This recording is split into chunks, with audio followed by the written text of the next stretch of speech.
Badakizue, pasaden astean esan genuen bebai Javier Sadaba etorriko zani, baina osasunen aldetik arazo bat dekoz eta ezin du etorri. Horrexegatik aldatu dugu eta geu guren artean dekogu Félix Placer Ugarte.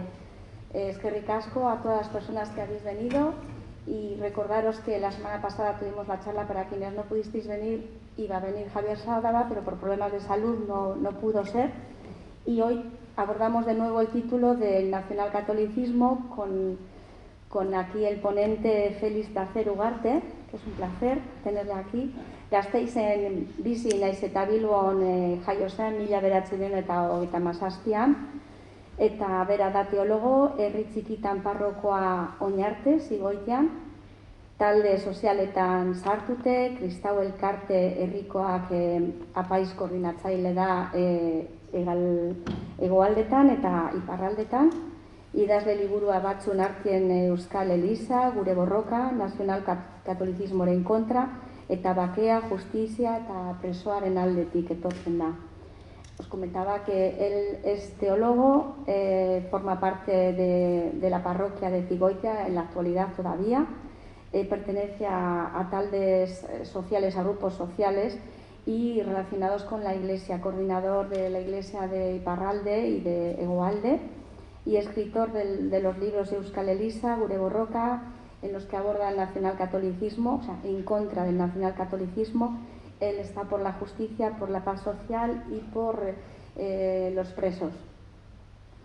Bien, tenemos también a la izquierda de Félix a José Mari Erdosain, Nafarroan jaiota, baina urte pilo bera esan dozte modu namen Portugaleten bizitzen orduen Portugalujo bat beste bat bezala moduko da. Eta beno, bera partaide dabe bai koordinadora herri 2000 Eliza, eta Portugaleteko zinegotzean 1987tik 1991 arte. José Mari es, como os decía, es de Nafarroa, pero bueno, de nacimiento, porque lleva aquí tantos años que podría ser, bueno, de hecho como un portugalujo más. Está muy metido, sí, tiene doble nacionalidad. Bueno, él también pertenece a la coordinadora Herri 2000, Eliza Herri 2000, y fue concejal desde 1987 hasta 1991 por, bueno, ahora sería Bildu, por Herri Batasuna, ¿verdad? Si no me equivoco. Bueno, pues os dejo con ellos, que son quienes tienen que hablar y decir las cosas importantes que tenemos que escuchar, y sin más, atentos y atentas. Hola, Félix. Sí, directamente, sí.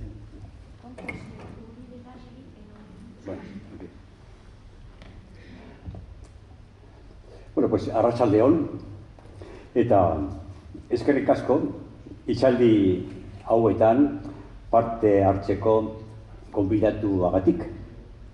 Portugaletera oso gustora nator.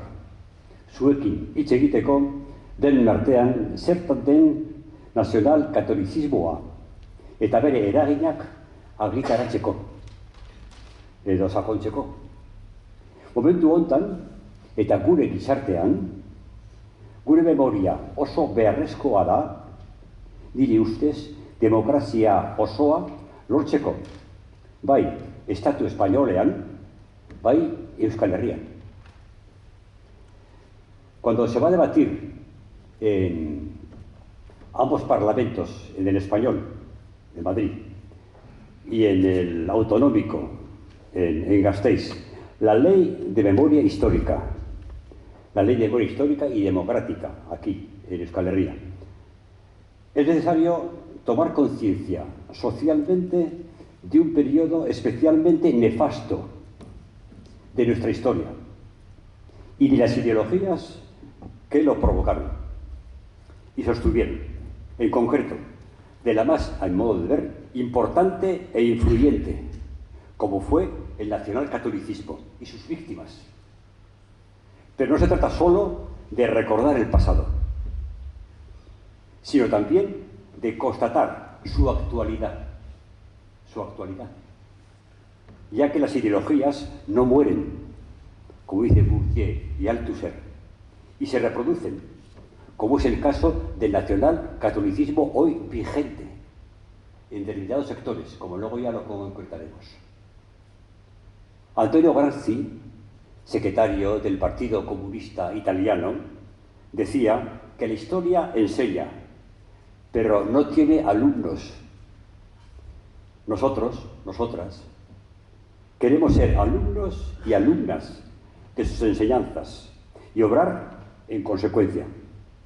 Intentamos hoy profundizar en esta lección a la que quienes aquí estamos podemos aportar datos y experiencias. Por eso ya en una presentación a poder ser un poco pedagógica, valiéndome de un PowerPoint, ¿no?, con imágenes muy claras, ¿no?, y en segundo lugar dar paso al diálogo, a las aportaciones que podamos hacerlos entre todos. O sea, que sea no una conferencia magisterial, sino un diálogo y una charla participativa. El título que le hemos puesto ha sido Franquismo y Nacionalcatolicismo, bastante pretencioso, porque es imposible de definir o describir todo lo que fue el franquismo y todo lo que fue el nacionalcatolicismo en una pequeña charla, pero como digo, por supuesto, hay muchas cosas a las cuales sois perfectamente sensibles y muchos conocéis, algunos que están aquí presentes mejor que yo, pues pienso que merece la pena, por lo menos, el tratarlo bajo tres aspectos que tenéis aquí. ¿Qué fue el nacionalcatolicismo? ¿Y qué fue el nacionalcatolicismo en Euskal Herria, en concreto? En segundo lugar, ¿cómo y en qué formas ha perdurado en la sociedad española y vasca? Ha perdurado hasta hoy. Y en tercer lugar, ¿cuál es el modelo opuesto al nacionalcatolicismo? A mi modo de ver, es la laicidad. Luego lo concretaremos, lo explicaremos y lo ampliaremos. Para el paso, aquí, ¿cuál de ellos para pasar? Aquí, bien. Los antecedentes del franquismo, como todos sabemos, son la Segunda República, lo tenéis aquí, que desarrolló con aciertos y con errores la modernidad, desterrando el antiguo régimen en un Estado de derecho y libertades en democracia, igualdad ante la ley, un Estado laico, con reforma agraria, derechos individuales y sociales, un gran desarrollo de la educación, por ejemplo, en la ILP, Institución Libre de Enseñanza, ¿no? El Estado nacionalista en aquella época había seguido un proceso de evolución, desde posiciones aranistas, independentistas, confesionales y conservadoras, que se mantuvieron con la escisión de Acción Nacionalista Vasca durante el primer bienio republicano, y luego evolucionaron a planteamientos de democracia cristiana. Con la obtención del estatuto se posicionó políticamente, como todos sabemos, al lado de la República, pero contra el régimen legal y votado de la Segunda República surgió la terrible sombra y vota del nacionalcatolicismo, del franquismo, de la sublevación militar de los... Entonces, esta sublevación militar golpista pretendía, como medio fundamental, la represión y el aniquilamiento. Es impresionante esta frase, que la cito textualmente, de Mola. Es necesario crear una atmósfera de terror. Hay que dejar sentir el dominio, eliminando sin escrúpulos a todo el que no piense como nosotros. Tenemos que causar una gran impresión. Todo aquel que sea abierta o secretamente defensor del Frente Popular debe ser fusilado. Así lo fue, ¿no? La acción debe ser en extremo violenta para reducir lo antes posible al enemigo mediante castigos ejemplares, enérgicos y rápidos. ¿Se puede decir más y peor? ¿Más cruelmente? Franco no era un ideólogo, sino un ambicioso de poder. Dictador militar totalitario. Sin duda era un hábil estratega. Supo manejar maquiavélicamente, en el sentido negativo de Maquiavelo, porque Maquiavelo tiene otro sentido positivo también en su libro, ¿no? Pero bueno, maquiavélicamente se entiende ahora cuando el fin justifica todos los medios. Las ideologías más conservadoras, antimodernistas, falangistas, católicas, carlistas y reaccionarias, para legitimar su victoria y su régimen, ejerciendo una total represión de personas, de ideologías diferentes y de pueblos, por ejemplo de Euskal Herria, o de Cataluña, o de Galicia, que luchaban por sus derechos y libertades. y estableció lo que podemos llamar un sistema franquista que estaba estructurado según este cuadro que tenéis aquí. Franco, en la cúspide, evidentemente el caudillo, apoyado en el movimiento nacional, inspirado en la Fête Hons, la falange, que significa, por si no recordáis, la falange española tradicionalista, la FET, y de las juntas de ofensiva nacional sindicalista.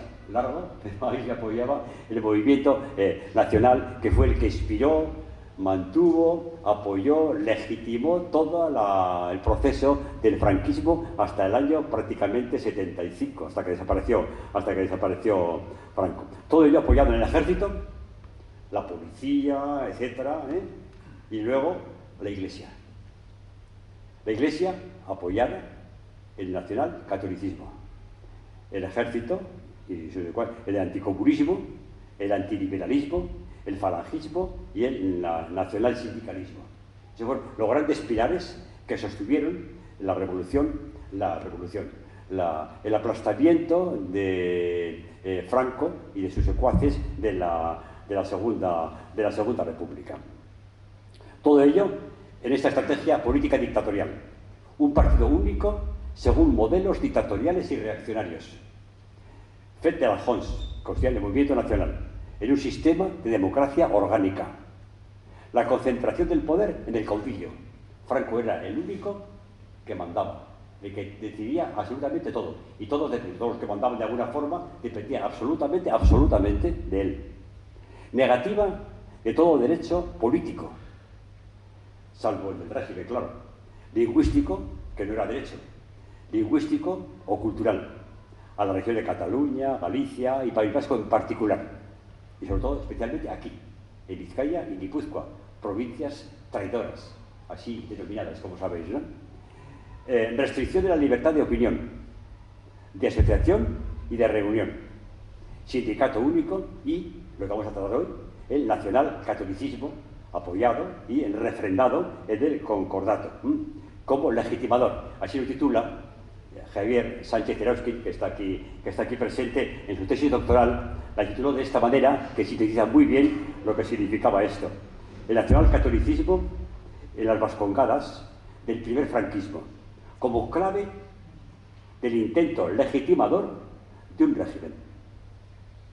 Clave legitimadora de un régimen. El régimen franquista fue legitimado, o intentó Franco que se legitimara a través del nacional-catolicismo. Por eso la importancia de tratar el tema todavía es. Todo ello con el apoyo del episcopado español, que se apresuró en el 37, 1 de julio del 37, a publicar lo que se fue conocida como Carta Colectiva del Episcopado Español. Algunas frases redondas de esta carta, que tiene varios folios, ¿no? Escrita fundamentalmente por el cardenal Gomá. Hoy por hoy no hay en España más esperanza para reconquistar la justicia y la paz y los bienes de ellas deriva que el triunfo del movimiento nacional. El movimiento nacional permite esperar un régimen de justicia y paz para el futuro. Tenemos la esperanza de que, imponiéndose con toda su fuerza el enorme sacrificio realizado, encontraremos otra vez nuestro verdadero espíritu nacional. Entramos en él paulatinamente, por una legislación en que predomina el sentido cristiano en la cultura, en la moral, en la justicia social, en el honor y culto que se debe a Dios. Bueno, ¿se puede decir más para poner un régimen políticamente? Por eso, fundamentalmente, la sublevación franquista fue bautizada rápidamente como Cruzada y como Guerra Santa. La victoria de Franco, bendecida por la casi unanimidad del episcopado de España, tenemos al cardenal Gomá levantando la mano y acompañado de dos gerifaltes en la fotografía de que lo tenemos ahí, y puso inmediatamente en Euskal Herria obispos adictos al régimen. Mateo Mújica, no firmante, juntamente con el cardenal de Tarragona, Vidal y Barraquer, de dicha carta, fue desterrado, Mateo Mújica. Tampoco la firmaron otros obispos, el obispo de Mallorca, Juan Torres Rivas, el cardenal Pedro Segura, exiliado en Roma, y el obispo de Orihuela Alicante, Javier Astorza, exiliado en Gran Bretaña. Pero vamos, los más llamativos fueron Mújica y en el anterior que he citado antes.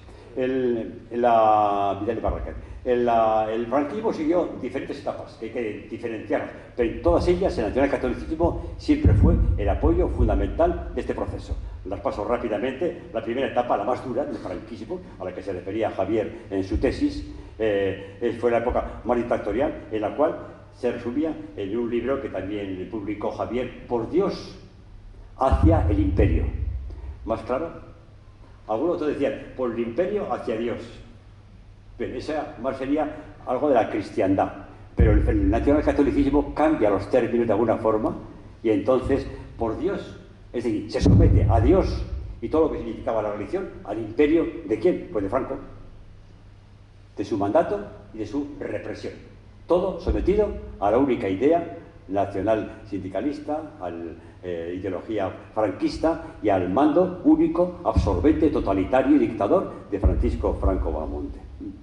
La segunda etapa fue más de la autarquía, bajo la ideología falangista y nacional católica, aislamiento, el famoso racionamiento, las cartillas de racionamiento que los más viejos recordamos perfectamente, ¿no? Que teníamos que ir con esa cartilla a todas partes, y al final de esa etapa, hacia el 59, una cierta apertura exterior con el apoyo de USA, de Estados Unidos, ¿no? Pero las consecuencias represivas de la ideología y régimen franquista continuaban siendo realmente enormes y terribles. Y la tercera etapa, cuando entran los tecnócratas del Opus Dei, sigue la alta represión con el famoso TOP, Tribunal de Orden Público, especialmente en Euskal Herria. Y porque ya en esta época, 60, aparece ETA. Y por tanto la acción es terriblemente represiva, pero surgen al mismo tiempo muchos movimientos populares clandestinos protestando contra la situación. Se da el juicio de Burgos, la ejecución de Txiki Otaegui contra el del FARC y continuos estados de excepción, represión del movimiento obrero y luego el caso Lloveros, a que luego haré también haré referencia a él. Todo ello apoyado, como insisto, en el nacionalcatolicismo. Ahí tenemos en esta foto, en el centro está Zúrica, rodeado de la bandera, los militares, de la gente del régimen. La religión católica era la religión oficial del Estado, la única, parte esencial del alma española. Sometida al Estado, el dominio que ejerció la Iglesia en la vida social española fue total. Todos los actos civiles y militares estaban acompañados de intensa violencia simbólico-religiosa, con múltiples víctimas. En los actos civiles y militares, en las iglesias, en el púlpito, en las tribunas, se mezclaban los lenguajes y así los gobernadores y jerarquías hablaban de Dios y los obispos y párrocos del concilio, por el imperio hacia Dios y por Dios hacia el imperio. El nacionalcatolicismo de Franco, el caudillo, contra las hordas ateas y comunistas, contra todas las libertades en definitiva, España se convertía, según Menéndez Pelayo, en martillo de herejes, Cruz de Trento, espada de Roma, cuna de San Ignacio.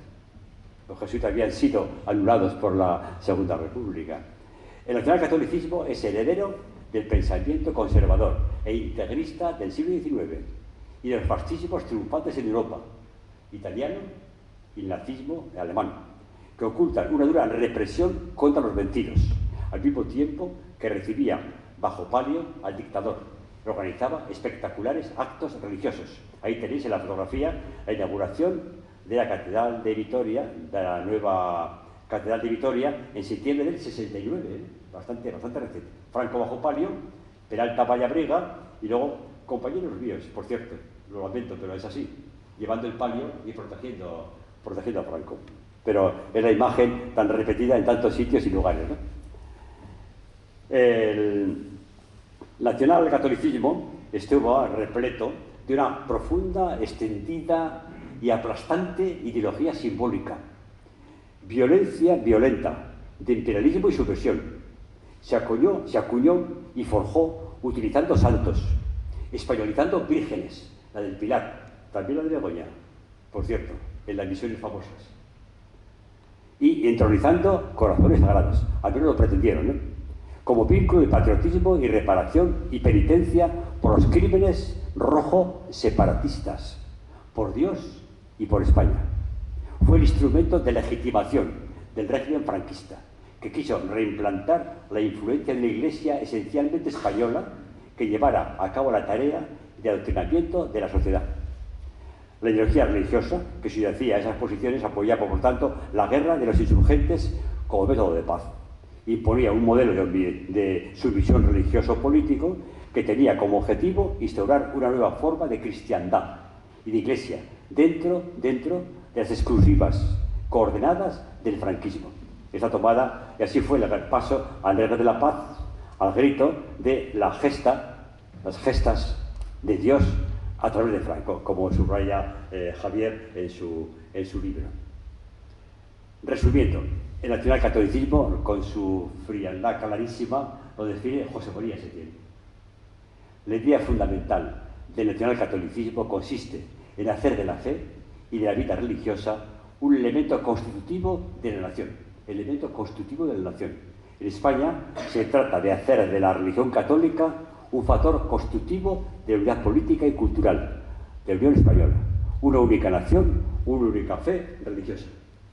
Mejor se puede decir, ¿verdad? Y como decía, ¿verdad? Su instrumento oficial fue, como todos saben, fue el concordato. Antes había los acuerdos del 41, pero que se firmaron inmediatamente al acabar la guerra, pero luego ya en el 53 se firmó el concordato entre España y la Santa Sede. La religión católica, la única de la nación española, gozará de los derechos y las prerrogativas que le corresponden en conformidad con la ley divina y el derecho canónico. Ahí tenemos al cardenal Tartini, que casi no ve, ¿verdad? Y a Artajo, ministro de Asuntos Exteriores, que junto con Castilla, entonces el embajador en el Vaticano, firmaron el concordato entre la España y la Santa Sede, todavía en algunos aspectos perdurable. Beneficio y precio de la Iglesia española protegida por el Estado, entre otros muchos. Yo subrayo estos. La prohibición de todas las religiones o confesiones que no sean la católica, entre comillas, la católica. Enseñanza religiosa católica obligatoria. Ayuda económica. El Estado sufragaba a la Iglesia. Matrimonio exclusivamente católico. Casarse por lo civil costaba lo que costaba y era muy mal visto. Patrimonio eclesiástico, que luego con la ley Aznar reciente llegó a asombrosas, luego comentaremos también ese punto. Legitimación y precio, legitimar el Estado católico español. La Iglesia salía garante, la Iglesia española, de Franco. Y luego el movimiento nacional, inspirado en su legislación por la fe de la Iglesia. Una Iglesia al servicio del régimen. Más bajo no se puede caer. Y todo sintetiza en una frase bien clara: reinaré en España. Eso sintetiza la ideología del nacionalcatolicismo, que hizo de la guerra una reconquista, una nueva Covadonga, donde se enfrentaron conservadurismo contra modernidad, autoritarismo contra democracia, totalitarismo fascista contra libertades. Único relato de la historia española contra otros relatos y experiencias. Con todo ello, Franco, apoyado por el ejército, la Iglesia, la Falange, la ideología terrateniente e industrial, se constituyó en jefe único, caudillo de España por la gracia de Dios, como aparecía, ¿verdad? Como decía en la radio el valor, las monedas que nosotros manejamos en aquella época. El movimiento nacional. Más tarde se desligó en sus aliados derrotados, nazis y fascistas, para lograr apoyos internacionales. En consecuencia, la ideología del franquismo, ahí lo tenemos, a Franco, con obispos evidentemente, fue deformadora de la realidad, con un imaginario social legitimador del régimen dictatorial y terrorismo de Estado permanente, que dictó un modelo social integrista, económico capitalista, político totalitario y nacional católico, con un elevado componente de violencia simbólica y represión, que provocó miles de víctimas imponiendo un silencio cómplice durante años. No solamente las víctimas arrojadas en las cunetas, matadas, asesinadas, sino toda la violencia de las conciencias, que es realmente una violencia que lleva a lo más profundo de la persona, que lo obligan a pensar como ella no quisiera Y de esto yo soy testigo, de todos los que estamos aquí, muy en concreto, a través de la enseñanza que recibimos en los colegios religiosos, etcétera, etcétera, ¿no?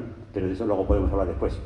En el País Vasco, aunque aquí resultaba difícil, más difícil en otros lugares, implantar esta ideología, se impuso a través de la jerarquías, en especial del vicario general de Vitoria, Pérez Ormazábal, que cuando fue desterrado Mateo Mújica ocupó el puesto de gobernante de la Iglesia, y del obispo administrador apostólico administrador apostólico Lauzurica, Francisco Javier Lauzurica, y personajes influyentes del régimen implantado, Zacarías Vizcarra, Víctor Pradera, en fin, la lista sería y demás rancio carlismo.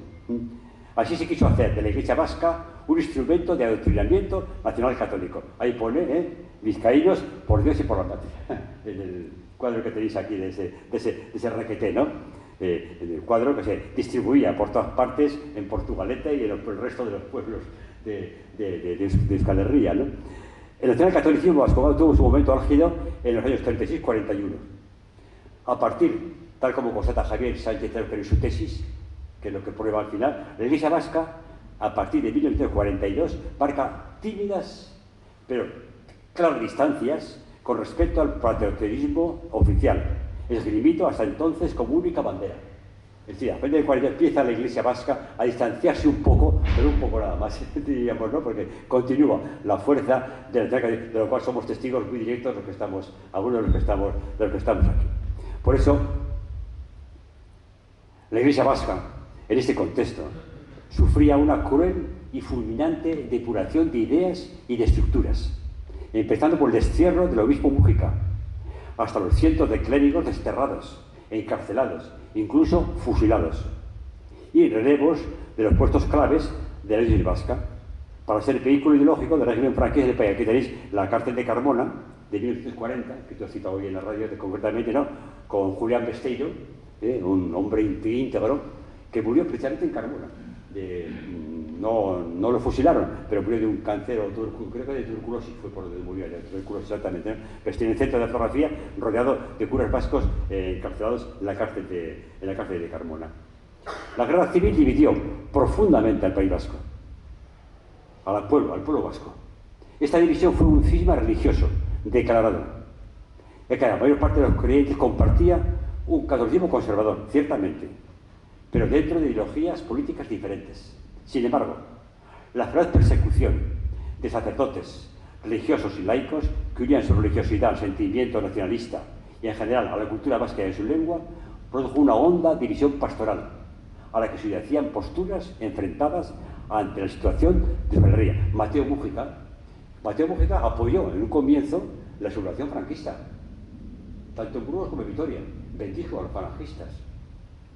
Cuando no firmó la carta colectiva, porque vio que no reconocía lo que el franquismo estaba haciendo con sacerdotes, cristianos, creyentes de otras ideologías.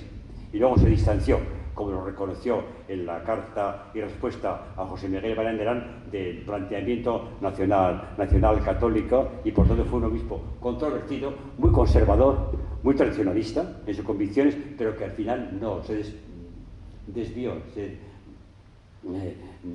apartó de la ideología y del planteamiento franquista. Por esto fue desterrado, tanto en la República por su planteamiento conservador, como en el franquismo por sus planteamientos de alguna forma antifranquistas o contrarios.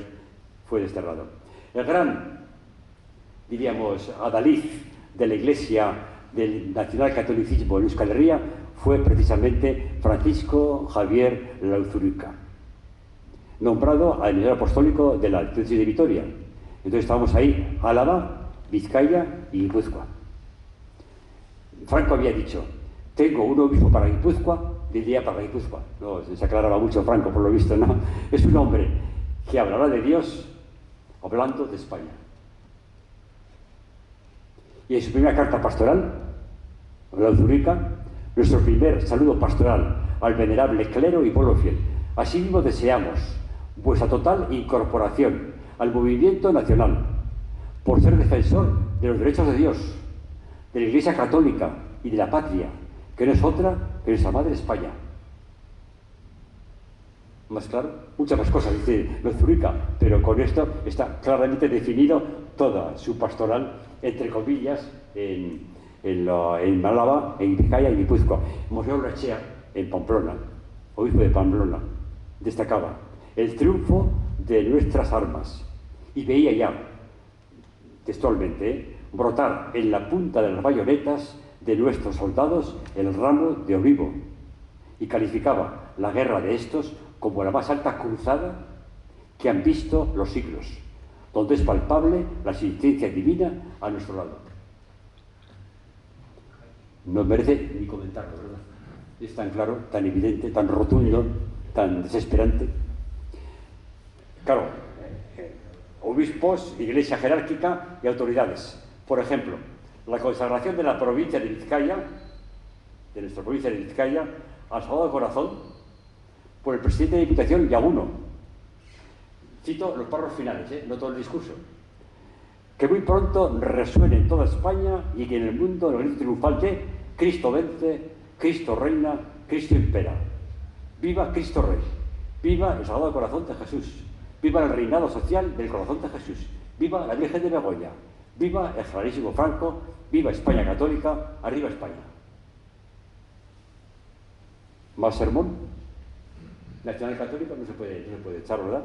Todo esto fue seguido después por lo que fue el Congreso Eucarístico de Vizcaya, el año 44, que fue realmente una proclama de todo lo que significaba el Congreso Eucarístico. Aquí también llegó, evidentemente, ¿no? Ahí tenéis una procesión de aquella época, creo que está tomada en Guecho, me parece, de la fotografía está concretamente en Guecho, me parece, pero no puedo asegurarlo, pero vamos, en este entorno, la Virgen y detrás los militares amparando a la Virgen. Bien.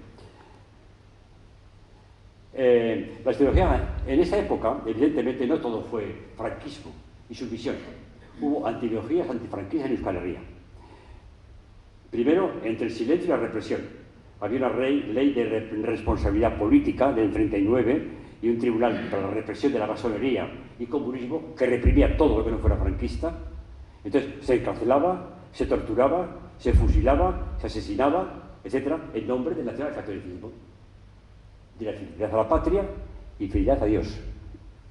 En un segundo proceso, a la rebelión, la lucha armada, surge ETA, en el año 59, como enfrentamiento directo a esta represión, a esta opresión, a este genocidio franquista. La izquierda Abertzale, como clave ideológica antifranquista, radical, de las ideologías ambivalentes pues también. Y al final del franquismo, los últimos años, en torno al franquismo, se incrementó la actividad ideológica y política. ETA intensificó su estrategia de lucha armada y el Estado sus métodos represivos, como por judiciales, policiales, torturas, etcétera, etcétera, como por ejemplo el proceso de Burgos del año 70 y la respuesta de la operación Ogro, cuya fotografía tenéis ahí, por parte de ETA, asesinando asesinando para ellos y matando en defensa al que iba a ser el sucesor de Franco en el régimen y la perduración del régimen franquista, ¿no? Y todo ello, pues, acompañado de una lucha obrera por medio de huelgas que en esta zona del Nervión, desde Sestao, Portugalete, etcétera, Baracaldo, tuvo una gran banda, etcétera, tuvo una gran influencia y una gran actividad. La lucha obrera, que en aquella época fue realmente importante, y la Iglesia también reaccionó. Un sector reaccionó ante esta situación. No todo fue cruzada, nacionalcatolicismo y eclesiásticos sumisos. Hubo una resistencia del clero y del pueblo vasco. Un grupo de sacerdotes del clero vasco escribió una memoria al Pío XII.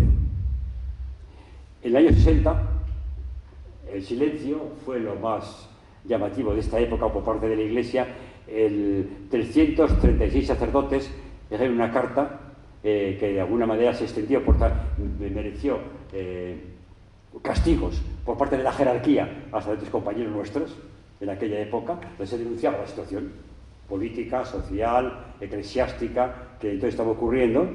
Luego también, y más adelante, hubo una carta importante ya en Terio, el año 68, se encerraron un grupo de vizcaínos y escribieron al Pablo esta carta, Cure aita santu agurgarri, Pablo Seigarren Ali, Euskaldun talde batek. y nació el grupo Gogortasuna, en el año 68, que defendía la libertad del pueblo vasco en todo, religiosa, política, en todos los sentidos, ¿no?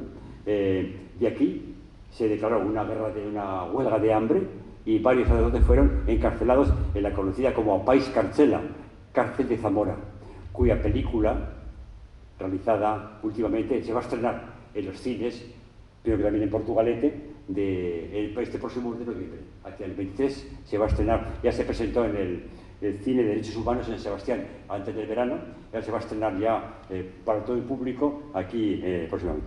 Hubo también la intervención de Añoveros, luego la comentaré, con una carta que mereció casi su expulsión, el cristianismo, mensaje de salvación para los pueblos y de libertad para Euskal Herria.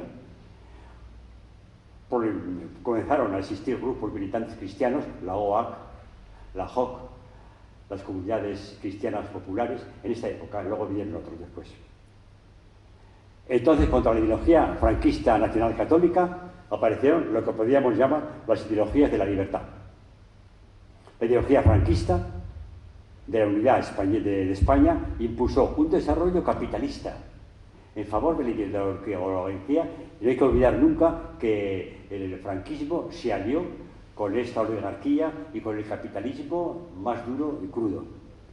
Con su estrategia represora se afianzó durante todo el régimen que mantuvo su hegemonía durante 40 años, hasta el 70, hasta la muerte de Franco. Frente a la dictadura y regresión, grupos de diferentes ideologías plantearon una resistencia duramente reprimida. Cárcel, torturas, fusilamientos. Se tradujo en enfrentamiento armado por parte de ETA y también en formas no violentas de defensa de su pueblo. Una gran actividad clandestina de defensa de lo que significa la libertad de expresión. Pero subrayando lo siguiente, todavía no ha habido una condena oficial de aquella sublevación y de la dictadura del nacionalcatolicismo definitiva, tampoco el reconocimiento del dolor causado por aquella ilegalidad delictiva y del daño producido a miles de víctimas y su reparación y del genocidio, tanto por parte del Estado como por parte de la Iglesia.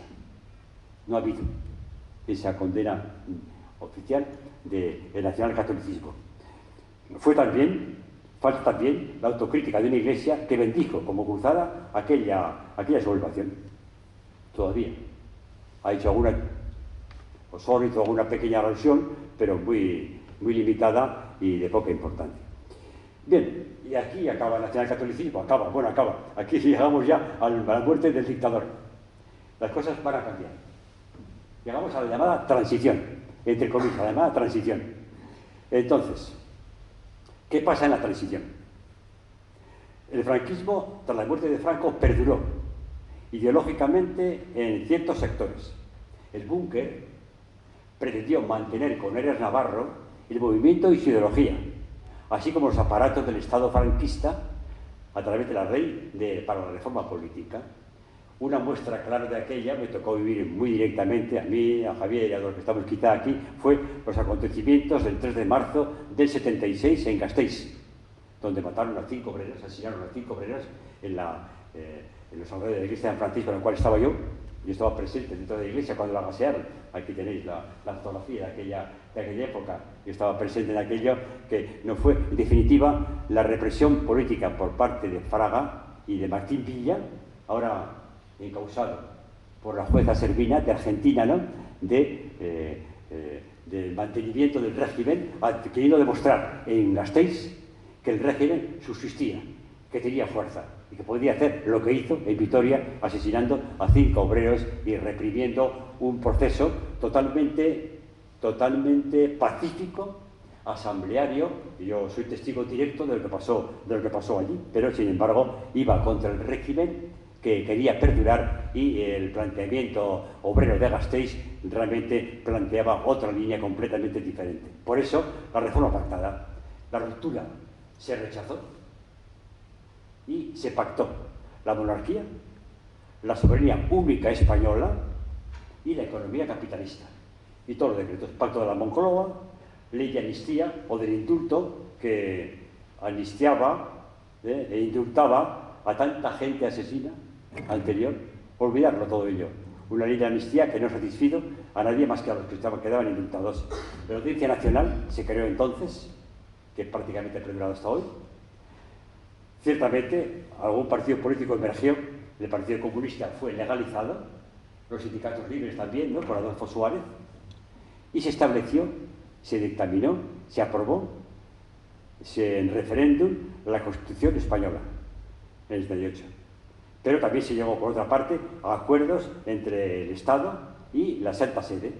La ley de armonización de las autonomías, la entrada en la OTAN y luego los grupos de referencia que aquí tenemos, por ejemplo, la A, sus títulos son bastante significativos, ¿no? AAA significa la Alianza Apostólica Anticomunista. La Alianza Apostólica, grupos asesinos, evidentemente, ¿no? El GAL, grupos de liberación, y el batallón vasco español, grupo antiterrorista de liberación, y el batallón vasco español, con Felipe González, ¿no? La cuestión española: España es el Estado social y democrático. La soberanía reside en el pueblo español y la forma política del Estado español es la monarquía parlamentaria.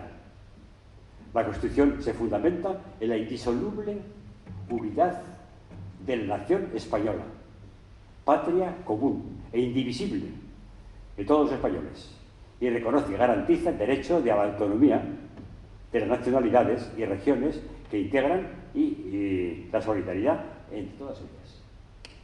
Hijas, como sabéis, la Constitución española no fue aprobada aquí, donde en Navarra los votos abstentivos fueron 47%, en Álava el 42%, en Vizcaya el 31%, en Guipúzcoa el 27% de aprobaciones. El resto fueron o negativos o abstenciones. Por tanto, aquí no está aprobada la Constitución española, pero se impuso, totalmente se impuso por mayoría absoluta casi, ¿no? Hijas de la Constitución española son el Estatuto de Autonomía del País Vasco y la Ley de Mejoramiento y Reintegración de Navarra. Bien, las líneas ideológicas que impidieron una auténtica transición son la intocable unidad española, donde el ejército sigue siendo el garante de ese unionismo de un Estado no confesional. Se definió España, el Estado español, como Estado no confesional, ya no era nacional católico, según la teoría por lo menos, ¿no? La ideología neoliberal desarrollada y una socialdemocracia devaluada en un capitalismo global. Y se firmó en aquella época, continúa subyacente el nacionalcatolicismo, los acuerdos con el Vaticano y privilegios de la Iglesia. Salvaguardando los principios de libertad religiosa y de expresión, el Estado velará para que sean respetados en sus medios de comunicación social los sentimientos de los católicos y establecerá los correspondientes acuerdos sobre estas materias con la Conferencia Episcopal Española. Y son un acuerdo bastante largos en esta época, y ahí tenemos firmándolos el ministro de Asuntos Exteriores, Marcelino Oreja, y el secretario de Estado del Vaticano, Villot. Continuó el nacionalcatolicismo.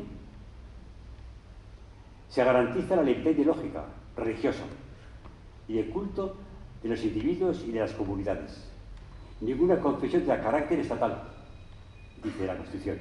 Los poderes públicos tendrán en cuenta las creencias religiosas de la sociedad española y mantendrán las consiguientes relaciones de cooperación con la Iglesia católica y las demás confesiones. O sea, sigue perdurando el predominio, la preponderancia de la Iglesia católica. La Comisión Constitucional del Congreso aprobó la no confesionalidad del Estado. La palabra laico no aparece aquí para nada. La no confesionalidad, que matiza bastante este aspecto. En Euskal Herria, esto de Guernica, don Juan Carlos, rey de España, fue el que lo firma, el que lo aprueba. El pueblo vasco o Euskal Herria, para acceder a su autogobierno, se constituye en comunidad autónoma dentro del Estado español, de Euskadi o País Vasco, de acuerdo con la Constitución. Por tanto, dependencia del Estado, total. Álava, Guipúzcoa y Vizcaya, así como Navarra, tienen derecho a formar parte de la comunidad autónoma del País Vasco, cosa que no se ha cumplido, ni se ha llevado a cabo, ni se ha promovido de ninguna forma. Lo mismo dice la Ley de Mejoramiento y Reintegración Foral de Navarra. Navarra se incorpora al proceso histórico de formación de la Unidad Nacional Española, todavía más clara. Mantenimiento de su condición de reino, con la que vivió junto a los pueblos la gran empresa de España. Navarra constituye una comunidad foral con régimen, autonomía e instituciones propias, indivisible, integrada en la nación española y solidaria con todos sus pueblos. Consecuencias de esta situación de una transición no realizada fue la creciente espiral de lucha armada de ETA, con treguas, propuestas, etcétera, etcétera, etcétera, porque no se había logrado y no se había aprobado un proceso de liberación plena de Euskadi de lo que se pretendía. La represión del Plan Zen, dispersión de presos, hasta hoy, torturas, hoy ha empezado ya a acercarse, torturas, etcétera, etcétera. Se construye el MLNV, se llevan a cabo las fracasadas con percepciones de Argel, muy prometedoras, pero que no llegaron a feliz término por muchos intereses políticos. Se trabajó en las conversaciones de Marollo, un pueblecito cercano aquí en la parte alavesa, cercano a Murrio, en la que se discutió entre diferentes grupos y partidos, etcétera, entre ellos Herrilla y Villarisa, con Zalacaín en concreto, sobre la temática de cómo podía ser Euskal Herria, su liberación. Adquirieron gran fuerza movimientos sociales y populares y derecho de autodeterminación, AD, pero permanecía el conflicto no afrontado en su integridad. ETA persistía con la violencia armada, evidentemente, y Etxerat proclamaba la libertad de los presos, su reintegración y vuelta a Etxerat, Presoak y Euskal Herria. La Iglesia evolucionó en esta época de la transición. Por ejemplo, a partir del 79, todos los obispos eran vascos. Y también había un clero vasco, luchador, comprometido, tanto en Vizcaya como en Guipúzcoa, como en Álava, como en Navarra. Grupos cristianos surgieron de una orientación profundamente liberadora. Por ejemplo, las comunidades cristianas populares, la coordinadora de sacerdotes de Euskal Herria, y Villa Elisa, una revista que ha durado hasta hace poco tiempo, que siempre defendió esta libertad de Euskadi contra el nacionalcatolicismo, la laicidad, que luego comentaremos. La sociedad vasca se secularizó. Es decir, diríamos, la religión católica, el cristianismo como tal, perdió su hegemonía y perdió hasta hoy. Grupos políticos de izquierda se fortalecieron. Y sobre todo la cultura vasca laica tuvo una gran importancia en todo el proceso de sus escritores, artistas, etcétera, que promovieron un laicismo realmente interesante dentro de lo que significaba ser la cultura de Euskal Herria. No había por qué ser católica ni confesional, como había sido la cultura anterior, sino una cultura independiente y libre, como demostraron.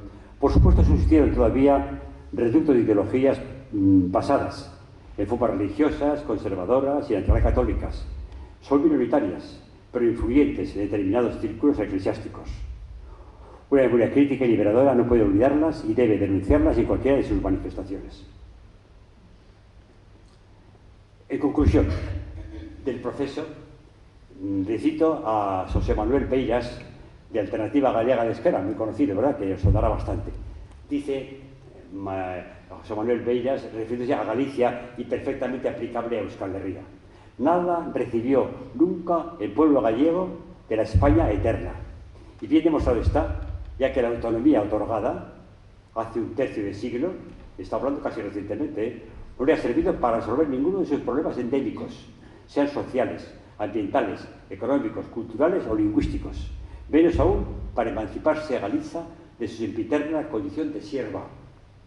Todos los que decimos asumir y defender el derecho de la libre decisión de los pueblos y naciones del ámbito del Estado debemos congruentemente asumir este postulado.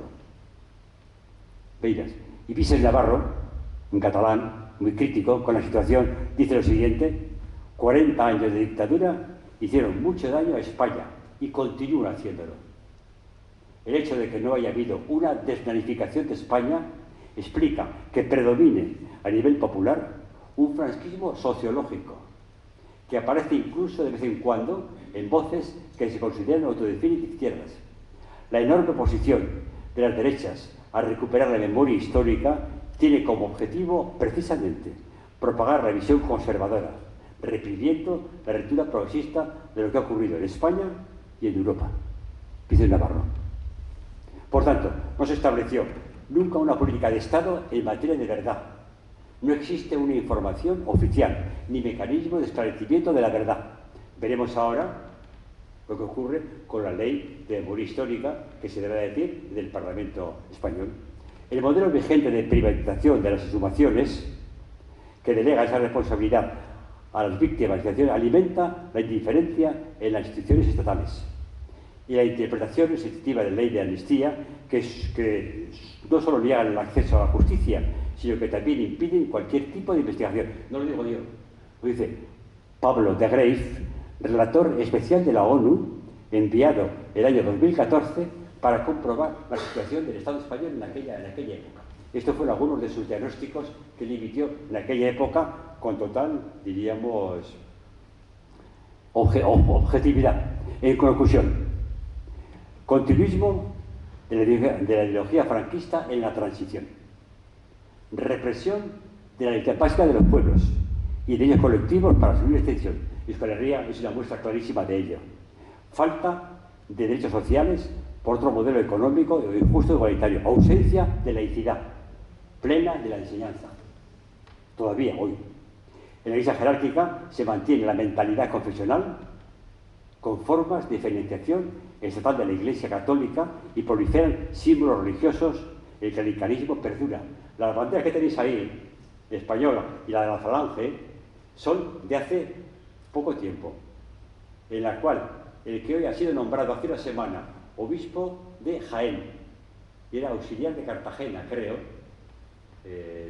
Monseñor Chico, cuando era rector del seminario, autorizó una misa por Franco con los emblemas de la Falange española y de eso, recientemente. Este señor dice que es cercano a Vox, ha sido nombrado obispo de Jaén hace una semana, lo cual dice bastante, ¿verdad? Como dice Majuelo es un profesor muy interesante de Navarra, de la UPV de Navarra. Se respetará hoy la pluralidad de relatos existentes metodológicamente comprobada, cuando lo que se persigue es una única explicación uniforme, por tanto ideológica, si se quiere que la historia cumpla su función social. Lo mismo hizo la Euskal Memoria. Euskal Memoria es una colección muy interesante que se ha detenido de varios tomos publicados en los cuales se recoge toda la historia de represión de Euskal Herria. Es una publicación realmente sorprendente, admirable, que ha durado una serie de años, está ahí, pero no se continuó, que se enfrenta a una historia manipulada, hecha por el Estado francés y español, que oculta la verdad del pueblo vasco. Euskal Herria, en la medida en que padece la opresión, la negación como pueblo, ha sufrido a lo largo de los siglos la falsificación constante de su historia. Es lo que demuestra la Euskal Memoria, cuyos libros pueden consultarse en cualquier biblioteca un poco abierta, ¿no?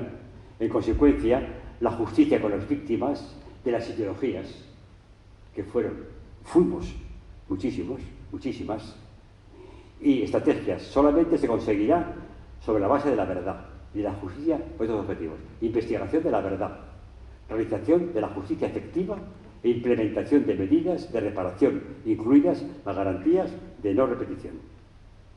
Por tanto, hay que caminar hacia una auténtica transición, denunciando la injusticia del no reconocimiento de personas y pueblos. En última instancia, es necesario encontrar formas y métodos, en definitiva, ideologías, para convivir de otra manera en este pueblo que debe ser reconocido y reconstruido desde la profundización de la democracia y laicidad. Otro modelo económico, no capitalista, desde su memoria, justicia y reparación de las víctimas, desde su identidad y relación solidaria con otros pueblos. La única alternativa al nacionalcatolicismo es la laicidad, entendida como secularización de la sociedad y la autonomía de la política, reconociendo la separación entre religión y política, sin ningún tipo de confesionalidad, en el espacio público, con libertad religiosa. El laicismo, la laicidad no significa negación de la libertad religiosa, sino respeto, y mutuo respeto a un Estado y sociedad plurales. Por tanto, y terminaré con esta cita del que tiene que haber estado aquí en vez de yo, con Javier Sádava, ¿no? Con Javier Sádava, la sociedad vasca ya no es religiosa. Hoy día hay mucha gente increyente, no católica, etcétera, ¿no? Bueno, un porcentaje todavía alto de católicos, evidentemente, ¿no? En diferentes lugares, pero la sociedad vasca como tal ya no es religiosa. Aunque un influyente sector eclesiástico siga presionando para hacer de la religión católica un instrumento antinacionalista. Todavía los hay, ¿eh? De algunos obispos, que no hace falta nombrar ahora.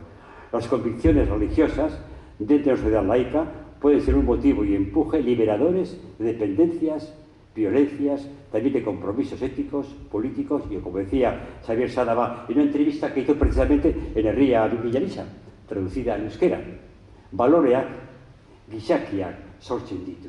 Los valores en la laicidad los sacan, nacen en la sociedad. No tienen por qué venir de arriba, no tienen por qué venir de un Dios imaginado, ¿vale? De la misma sociedad. Por tanto, como dice Sádava, él es profundamente crítico con el proceso de globalización que nos uniformiza, decía textualmente. Habla de amar y conocer lo nuestro, para en círculos ir abriéndonos al resto del mundo, sin perder identidad. Aboga, Javier, como socialista libertario convencido, porque es un libertario, es uno de sus últimos libros, por una democracia real y defiende el socialismo libertario, cuya columna vertebral es la libertad y el bien común, como la mejor alternativa ante una realidad despiadada y de locos. Javier Sádava, ¿verdad? Que resume muy bien lo que puede ser la auténtica alternativa todavía por conseguir entre nosotros. Y como decía Herria Villarisa, que desde que nació en el 78, ¿verdad?, hasta ya dejamos de seguir publicando hace 2 años, cuando siguen beligerantes posiciones episcopales y grupos conservadores, afirmamos que la Iglesia debe aprender en los contextos de la cultura laica y no tratar de restaurar situaciones anacrónicas. Queremos situarnos nosotros en una laicidad tranquila y sosegada, creadora de libertad para todos, de igualdad y de fraternidad. Y eso es lo que hemos defendido a lo largo de 40 años en la revista con José María Zain, con Javier, con el que fui aquí, Joseba Goñi, y con tanta otra gente, Lezaun, Navarra, en fin, no hace falta ni de todos, ¿no? Y para terminar, la referencia a lo que para nosotros, permitidme que hable un poco ya desde nuestra postura propiamente cristiana liberadora, significó todo lo que era la Iglesia liberadora, que de alguna manera testificaron con alto valor, energía y valentía los que fueron encarcelados en la cárcel de Zamora. Zelako eleisea gura doku, eleisa ziro bat, eleisa aske bat gura dogu, eleisa dinamikoa, guztiz horretatik, erakunde osoa indigena nahi dugu euskalduna. Se proclamaba en Delio, en el año 68, con los cantos escuchábamos ahora a la entrada, ¿verdad? El canto de Delio, que provocó y se apoyó en la huelga de hambre y llevó a la cárcel de Zamora, que duró del 68 al 75, a un grupo de sacerdotes vizcaínos y guipuzcoanos, juntamente con otros también de otros lugares diferentes, ¿no? Y lo mismo también, la traduzco lo que decíamos en la coordinadora de curas, por un País Vasco liberado de toda opresión y en plenitud de desarrollo de su específica y original personalidad, en sus diversos aspectos, culturales, lingüísticos, etc., ¿no? Y para terminar, esta última cita de las comunidades cristianas populares, un nuevo rostro del cristianismo, una iglesia comprometida desde Jesús resucitado en la construcción de una sociedad en la que la justicia, el amor y la fraternidad. Es lo que buscamos, la auténtica laicidad.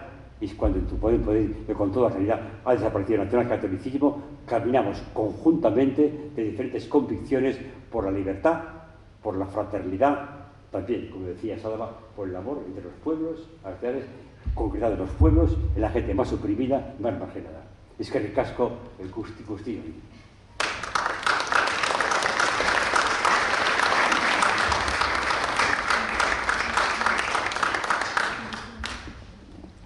Bueno, aunque Félix ha dicho casi todo lo que es importante para esta tarde, desde esta mesa, que vosotros podéis decir y vosotras cosas importantes, yo sí que quisiera dar nada más una serie de retazos. Yo he vivido junto con Félix desde los años 70, pues un montón de experiencias, yo creo que liberadoras, y otras pues que nos ha caído desde el nacionalcatolicismo pues una represión, y gente de Portugalete que la citaré, pero yo simplemente espero no estar más de 6-7 minutos como mucho, solamente retazos. Félix me va a permitir que simplemente alguna corrección de lo que ha dicho. Por ejemplo, el mejoramiento de Navarra, un dato importante es que nunca ha sido votado.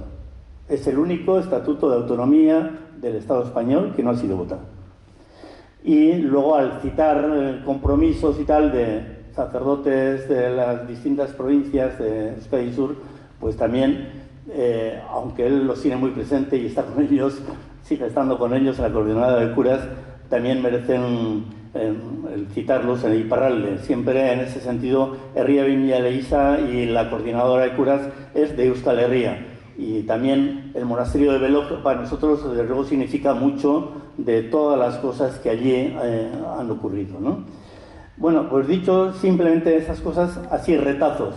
Yo desde el año 70 conocía y participaba en unas coordinadoras de vanguardias obreras que se reunían en Madrid como chascarrillo. Entre otros, esa coordinadora estaba perseguida por la policía que quería encontrarla a toda costa. Pues entre otros estaba un tal Armada, hermano del general Armada, pero sacerdote obrero, sacerdote que estaba en la línea de crear comunidades populares. Los Cristianos por el Socialismo, CPS, yo creo que junto con todos esos movimientos de JOC, de OAC, tal, yo creo que jugaron un papel muy importante, y todo desde ahí, pues yo creo que una preocupación desde el nacimiento de todo eso era que realmente nuestra fe no solamente no era un impedimento para la lucha en los distintos sitios, y no era un impedimento no solo para la lucha, tampoco era un impedimento para estar en la misma, entre comillas, barricada con otro montón de gente atea, agnóstica o lo que fuese, ¿no? Desde ahí siempre hemos procurado que la palabra liberación fuese el motor de toda nuestra existencia, iba a decir, de nuestra vida, ¿no? Desde el nacimiento de Herria Vimilla Leísa y desde el nacimiento de la coordinadora de comunidades y de la coordinadora de sacerdotes. Como dato, yo diría que el primer libro que publicamos, Euskadi, la paz es posible, ya decíamos que Euskadi, la paz es posible, el año 77, no sé si era 76 o 77, fue secuestrado. Nos pedían de 6 a 12 años de cárcel por decir que Euskadi, la paz es posible, ¿no? Otro de los libros pronto fue una historia de incomprensión exige negociar. Pues también por los años 78, 80, 79. Luego un libro importantísimo de 2 tomos que acabaré esto diciendo, hicimos un congreso en las 5 capitales de Euskal Herria, Bayona, Iruña, Gasteiz, Donosti y Bilbao, ¿no? En la cual hubo 80 ponencias de la gente intelectual que tenía entre mente el derecho a la autodeterminación, ¿no? Importante. Últimamente, tiempo de cerezas. Yo quisiera recalcar que la primera mesa redonda que hubo de 2 personas viudas en Durango, viudas de acciones de ETA, esas personas, igual hace 15 años de eso ya, pues lo que reclamaban era paz, concordia y negociación, y que a los presos y a las presas en el Estado español se les tratase con todos los derechos. Ahora está la película de María Isabel, que es estupendo, ¿no? Pero quiero decir que ha habido otra serie de gente a la cual se ha ocultado desde la Iglesia y desde los poderes del Estado el que había todo eso. Yo os voy a contar un intento que prácticamente casi nadie de la gente que estáis aquí, y Portugalete tuvo mucho que ver, de un intento de negociación del año 78. El año 78, a la coordinadora de sacerdotes se le encargó que hiciese un documento, estaba el Consejo General Vasco, con Rubial a la cabeza, que hacer un documento en el cual lo aprobasen, le diese el visto bueno ETA, le diese el visto bueno la representación del Estado. Eso luego Rubial lo iba a llevar a Madrid, y para entablar ya una negociación directa ETA-Gobierno español. Año 78. Se fue al otro lado, a Juan José Chávez. Se estuvo con Juan José Chávez, le pareció bien el documento, nos dijo que teníamos que venir a Portugalete, otro portugalujo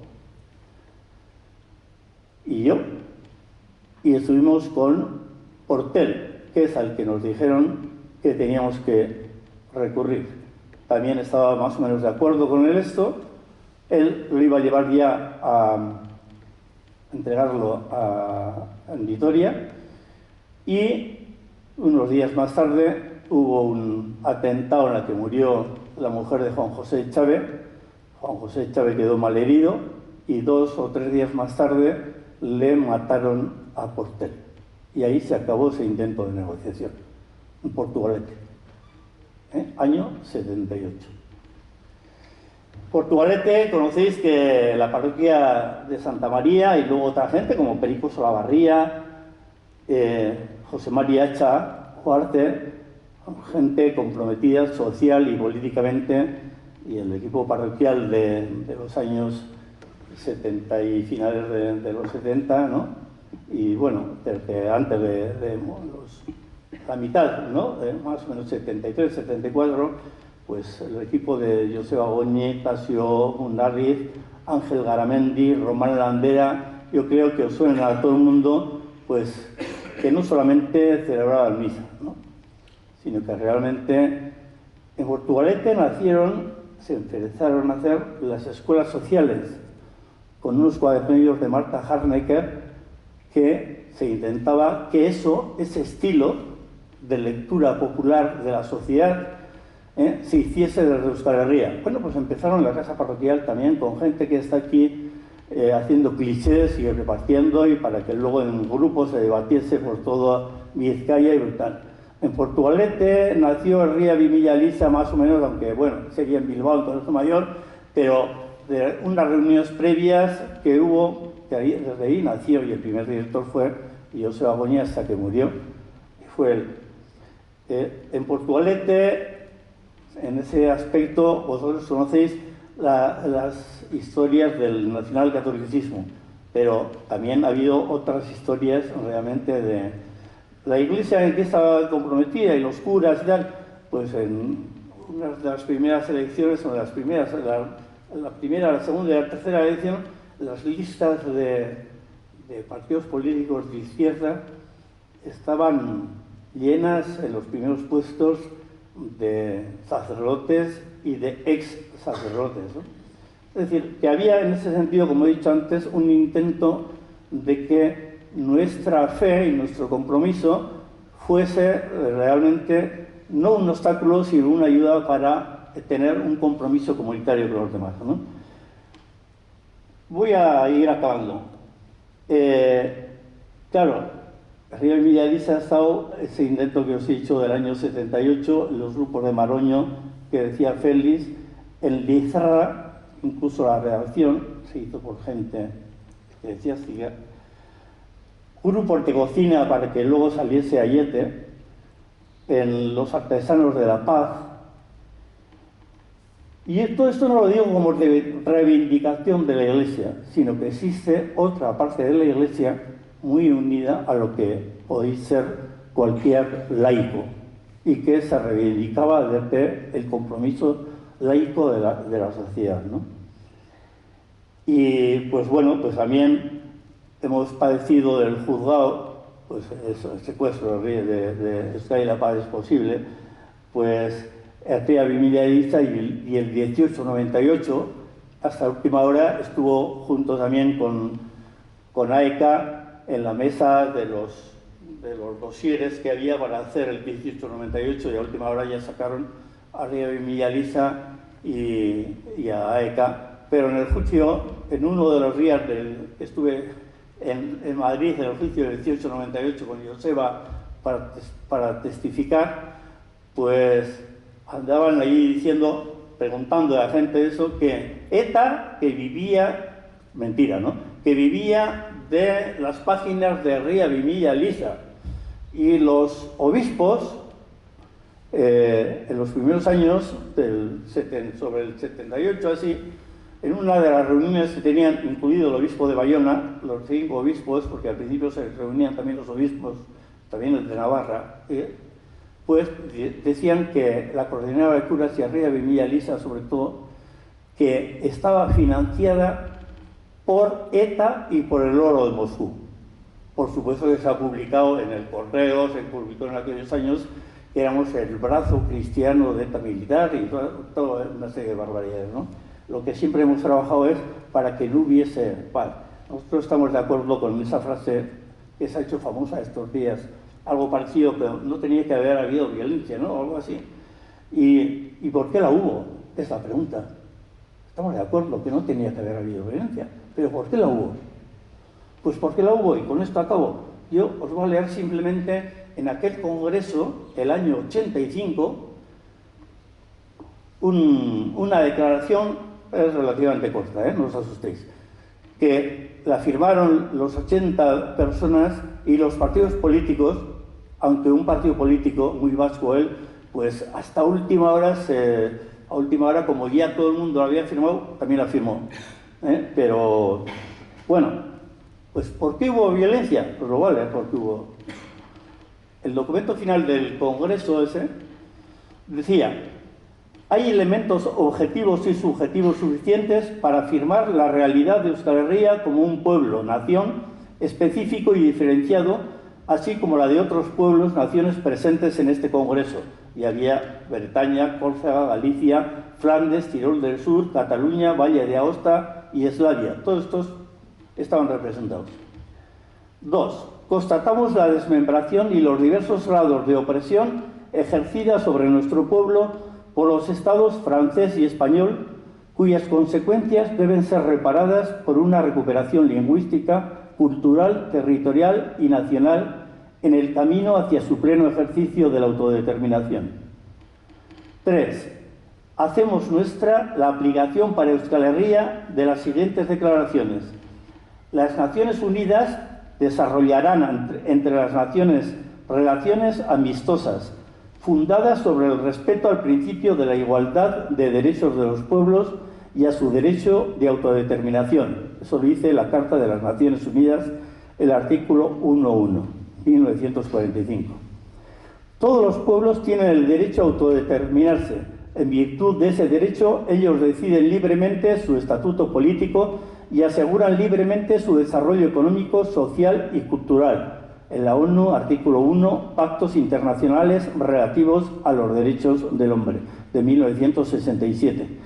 Y por última, cita: el derecho de los pueblos a la autodeterminación ha sido igualmente previsto en el principio 8 de la Declaración de Helsinki, siendo parte integrante del acta final e indicando los principios que deben guiar a los estados partícipes en el acuerdo en sus relaciones mutuas.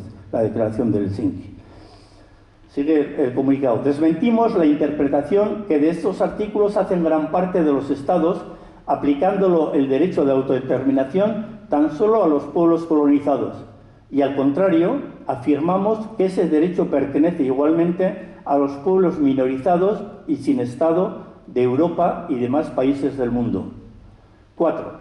Denunciamos el flagrante fraude en que incurren estados como el francés y el español y otros que han suscrito el contenido de tales declaraciones, incumpliendo y defraudando a la comunidad democrática mundial. 5. Sostenemos rotundamente que no puede haber democracia en aquellos estados que no reconocen a un pueblo, asimilado hoy a su estructura, el derecho a la autodeterminación que les corresponde y que no les permiten disponer de los medios para que puedan ejercer ese derecho. Faltan 12 líneas o 14 líneas. 6. Afirmamos que difícilmente se llegará a una normalización del pueblo vasco mientras no se le reconozca el derecho a su autodeterminación. 7. Afirmamos el derecho de los pueblos a los que no se les reconoce el derecho de autodeterminación a sostener todas las luchas que consideren legítimas para su consecución. Este es el artículo del que no querían firmar ni poco ni mucho. Afirmamos el derecho de los pueblos a sostener todas las luchas que consideren legítimas para su consecución. 8. Nos solidarizamos con todos los pueblos europeos y del mundo que luchan por el reconocimiento de su derecho a autodeterminación. 9. Afirmamos que la construcción de una Europa de los pueblos solo será válida cuando el modo de construirla parta de dichos pueblos y no de los estados actuales europeos o de cualquier otra instancia. Mientras tanto, exigimos que los pueblos privados de Estado propio constituyan en sus respectivos ámbitos una circunscripción electoral estricta dentro del marco europeo, de tal manera que pueda impulsarse más eficazmente el desarrollo de la identidad de cada uno dentro de esa unidad superior.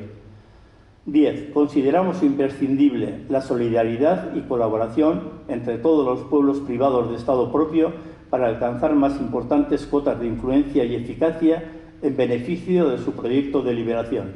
En este sentido, apoyamos la convocatoria de la Conferencia de Naciones sin Estado de Europa Occidental, que va a celebrarse en los países catalanes a finales del presente año. Y por último, se da las gracias. A que parece una declaración de los catalanes de ahora, de hoy en día, ¿no?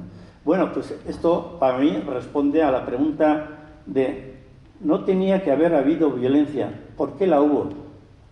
¿Y por qué sigue habiendo violencia del nacionalcatolicismo, que sigue existiendo, como ha dicho Félix, en menor medida, y de los estados francés y español, sobre todo violencia ideológica, además de otras violencias también de cárceles, etc. Nada más.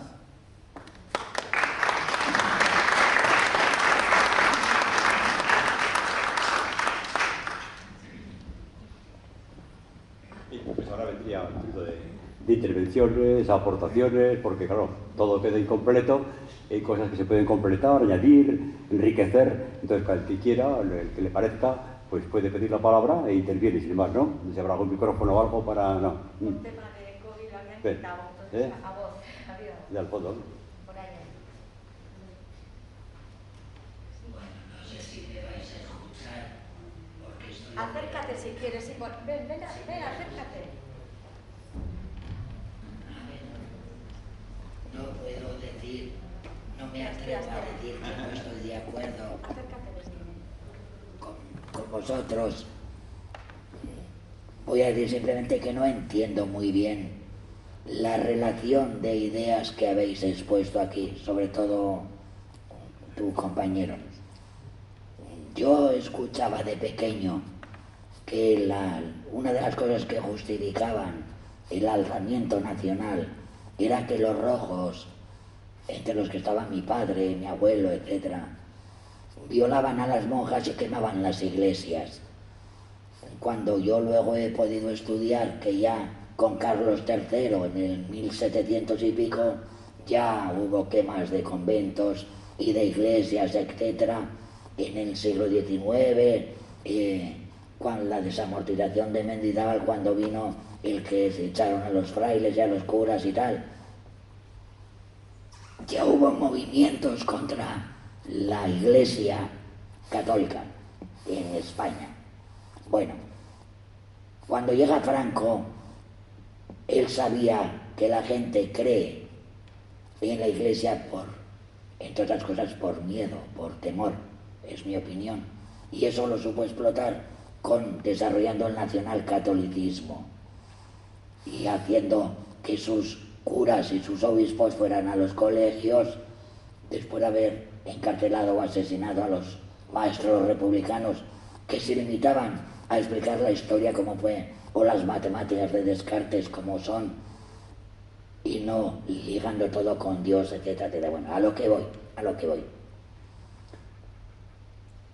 Desarrollándose el nacionalcatolicismo como arma que los franquistas utilizaron para dominar al pueblo y sabiendo que no fue por Dios que tomaron el poder, sino por el dinero, por el poder, por el control de los medios de producción y de las riquezas, etc. Ligáis esto con la Iglesia vasca. Bueno, ahí va mi pregunta, es que creo que no he entendido. Yo no sé en qué momento, desde que hubo unos homínidos en Atapuerca, probablemente empezaron a desarrollar una lengua, nuestra euskera, no sé. ¿En qué momento empezamos a ser diferentes de otros? Un pueblo vasco, bueno. Habláis de la cárcel de Zamora. Yo estuve preso en la cárcel de Basauri porque desde que era chaval milité en las juventudes comunistas, luego sigo en el Partido Comunista. En la cárcel de Carabanchel estaba llena de comunistas. En la cárcel de Basauri conmigo había 120 comunistas más. Y hablo de 1975. A mí me liberaron el día que murió Franco. Y luego vino el indulto y la amnistía. A lo que voy es, no entiendo esto de la Iglesia vasca y luego entiendo menos el que se diga que por la posición de falta de libertades y el desarrollo dentro de la Iglesia vasca contra la falta de libertad desaparece. No entiendo eso. Me parece muy poco religioso, muy poco, desde luego cristiano. No hablo ya de católico, es muy poco cristiano el defender que una persona... Yo, por ejemplo, mi padre fue maqui, fue guerrillero, estuvo en Francia. Hasta que vino aquí lo cogieron preso. Pero no se puede justificar ese franquismo, esa violencia, guerrillera, antifranquista, porque para ellos continuaba la guerra civil. No reconocían haber perdido la guerra civil. Con esta otra violencia, donde, por ejemplo, a un camarada, compañero mío de Amorebieta, pues un militante de ETA le pegó un tiro en la cabeza. No entiendo qué relación tiene eso con el desarrollo de la Iglesia vasca, con la lucha contra el nacionalcatolicismo. No acabo de entenderlo. Y tampoco entiendo qué es más vasca la Iglesia que defendía el PNV cuando se manifestaban por la Gran Vía de Bilbao en plena guerra civil. Es menos vasca esa Iglesia que la Iglesia de estos presos que son simpatizantes, digamos, de la violencia de ETA. ¿Cuál es más vasca que cuál? Es que no lo entiendo. Yo veo que, me callo ya, veo que efectivamente el franquismo fue una putada, utilizaron a la Iglesia. Por cierto, a ver si empezamos a mover el asunto de que vayan devolviendo, porque están convirtiendo ermitas en chalés y luego vendiéndolas como en Sopuerta por 1 millón de euros. Eso sí que a ver si nos ponemos de acuerdo.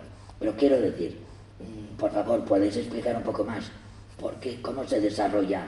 Porque yo me reunía en la iglesia aquí de Portugalete, porque los curas de Portugalete, un tal Goñi y Tasio, nos dejaban reunirnos aquí, aunque sabían que éramos comunistas, o aprendices de comunismo. ¿Explico? Y nos daban sus locales, como en Carabanchel, o como en Vallecas, o como en Málaga, o como en Badajoz, o en Mérida. Una vez fui yo a una reunión en una iglesia en Mérida, en Extremadura. Quiero decir con esto, no entiendo qué tiene que ver el nacionalcatolicismo con la aparición de ETA. No lo acabo de entender. Perdonaré mi ignorancia. Gracias.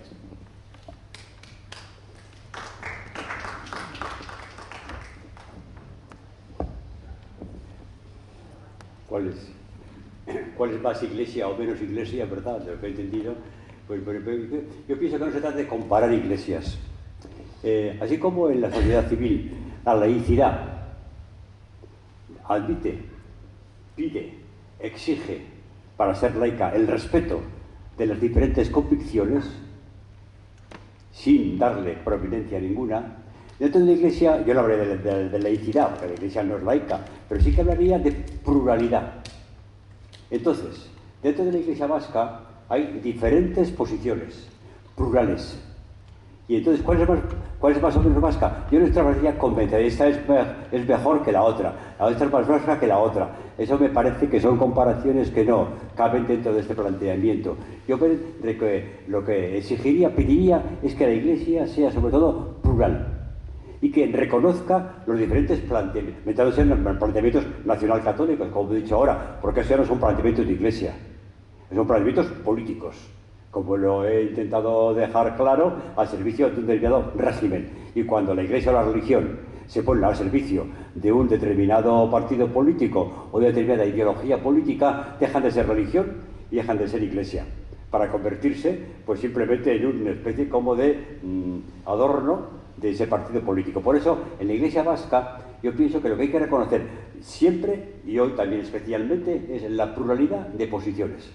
De forma que tanto aquellos que defienden una posición más, diríamos, conservadora, más tradicional, sean también respetados, pero puedan ser discutidos, evidentemente, ¿no? O como aquellos otros que defienden una idea más liberadora, más metida en la realidad concreta de la gente que sufre, de la gente pobre, también sea respetada en su lucha y en su trabajo y lo que ello significa. De forma que hagamos una sociedad en la cual la gente pueda reconocerse, pueda ejercer, pueda vivir en auténtica libertad. Y la libertad nunca será ni en la Iglesia, ni fuera de ella, ni en la sociedad, aquello que impone un determinado pensamiento. Y hoy día en la Iglesia hay un pensamiento único también que quiere imponerse, y en la sociedad sigue habiendo también pensamientos únicos que quieren imponerse, entre ellos evidentemente el pensamiento capitalista, el pensamiento neoliberal, por ejemplo, ¿no? Por eso lo que defendemos contra el nacional catolicismo es fundamentalmente en el Estado, en la sociedad, la laicidad, y en la Iglesia la pluralidad, de forma que la gente se sienta a gusto, lo cual no quita que haya diálogo, que haya mutua crítica, que haya conversaciones, que haya errores, que haya limitaciones, que haya aciertos, que haya mutuo reconocimiento. Solamente de esa perspectiva podremos llegar a lo que yo llamaría el diálogo, que es la única forma de poder caminar en una sociedad laica, con diálogo, y una Iglesia plural, con diferentes planteamientos, pero dialogantes, para conseguir lo que en definitiva interesa o debe de interesar tanto a una sociedad laica como a una Iglesia, que es el bienestar de la humanidad, la liberación de la gente pobre, la cercanía a la gente que sufre, a las víctimas, el trabajo porque la marginación desaparezca, porque la mujer sea igual en todas las circunstancias y no haya tan flagantes desigualdades. Por ahí hay que ir. Y esto hay que conseguirlo entre todos. Y para ello no tiene la primacía nadie, ni la Iglesia ni la sociedad. Es una conversación permanente, un esfuerzo conjunto para caminar todos en esa línea común por la humanidad. Y esto no lo digo yo solamente, esto lo dijo ya, o lo insinuó por lo menos con cierta timidez, el Vaticano II, que acabó con una constitución pastoral, que era Gaudium et Spes, alegría y esperanza, en la cual la Iglesia está para servir a la humanidad. Para servir a la humanidad. Y esto me parece muy importante. La Iglesia no sirve de sus convicciones, la sociedad desde otras, pero que sea siempre la humanidad, el bienestar de la humanidad, en esa manera tan lacerada, tan aplastada, tan discriminada, tan desigual, en la cual vivimos. Y en Euskal Herria lo mismo, pero también hay profundas desigualdades, pero todavía el capitalismo brilla por su dominio y preponderancia, pero todavía la política tiene que hacerse mucho más dialogante y no un enfrentamiento permanente que en definitiva impide el progresar en la dinámica de la libertad, como ha leído José María Dozay en el manifiesto que hicimos ya hace años y que sigue plenamente vigente. ¿Quieres contestar? No, yo solamente en la última parte de lo que estaba diciendo ahora Félix, por supuesto la suscribo totalmente, y era lo que yo intentaba decir antes, de que el proyecto de una parte de la Iglesia de Ría Villalista, la coordinadora de curas, las comunidades cristianas populares, cristianos por el socialismo, toda esa línea, lo que teníamos muy presente y seguimos teniendo muy presente es que nosotros nos sentiremos que estamos cumpliendo o que somos fieles a nuestras creencias en todo aquello que nos comprometamos en la liberación del tipo que sea, social, de enfermedad, de falta de trabajo, de injusticias, de cultura, de las cosas que han ido saliendo, ¿no? Y entonces lo que nos tiene que llevar es a unirnos en un mismo frente con otra gente que realmente está padeciendo todo eso. Y eso es lo que a nosotros decimos desde nuestra fe, nos lleva no a implantar otro tipo de cristianismo o otro tipo de iglesia a la gente que con toda la razón del mundo pues es atea, es agnóstica, es anti-iglesia, por supuesto. Y no te preocupes que nos encontrarás en aquellos sitios como la devolución de los bienes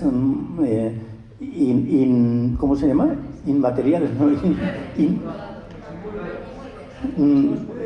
Tú mismo sabrás de dónde ha partido esa idea y quién ha sido un poco el alma mater desde Navarra. Pues uno que podía estar en esta mesa hablando de lo que estamos hablando. O sea que ahí nos encontrarás juntos. Y yo sí que te corrijo, aquí en esta mesa en ningún momento se ha dicho que ETA nació como respuesta al nacionalcatolicismo.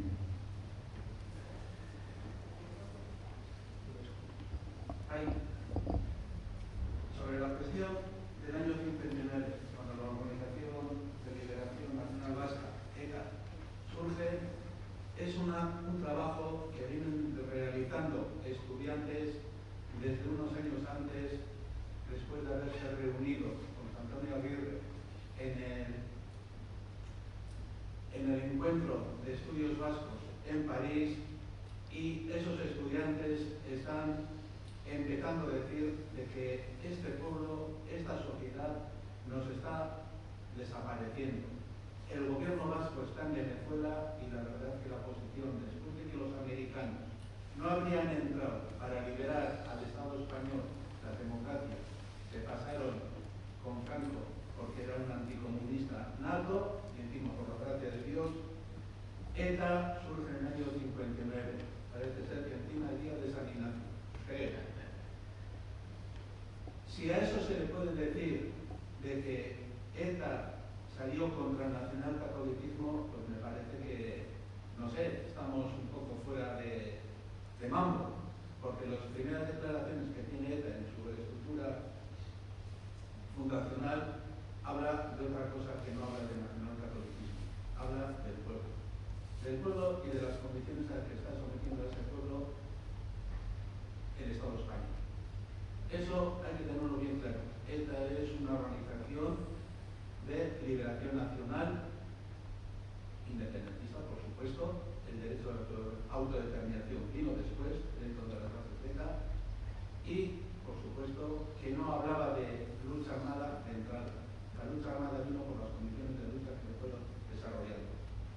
Entonces, hablar de nacionalcatolicismo y ETA no lo sé, pero la Iglesia vasca, la Iglesia de base, la Iglesia de los pueblos, indudablemente que sí se sumó. Hay un escritor por ahí burgalés que dice: ETA nació en una sacristía. Pues hombre, ese hombre ha vendido libros con tal de vender a la dicha, hasta el libro de Patria puede vender. Pero la cuestión es de que la Iglesia vasca de base, se fue sumando a todas las luchas que a partir del año 60 había. Yo portugalete vengo a decir, me habría gustado decir, de que se pasó de aquel portugalete laico, Cándido Busteros, Sánchez Vallejo, una época cuando pierde las elecciones la República, y entra la CEDA en Portugalete, en Carranza de alcalde. Total, Portugalete era la pequeña Moscú. Portugalete era un pequeño Moscú laicista.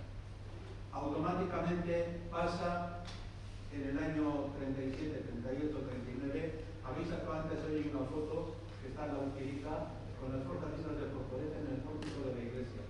Esa foto es una foto curiosa. El que lleva la bandera es Pérez Rojo, uno que se libró de las matanzas de la Rínaga, sin más. porque me gusta que aparecería por ahí. El asunto es que empiezan a tronar los altavoces en Portugalete que perdona tu pueblo, señor. Pues vamos, yo en el año 53 era un niño de 2 años, en las misiones del Nervión, pero es que las misiones del Nervión fueron evangelización para esa tierra de infieles, las margen, ambas márgenes, pero sobre todo la margen izquierda.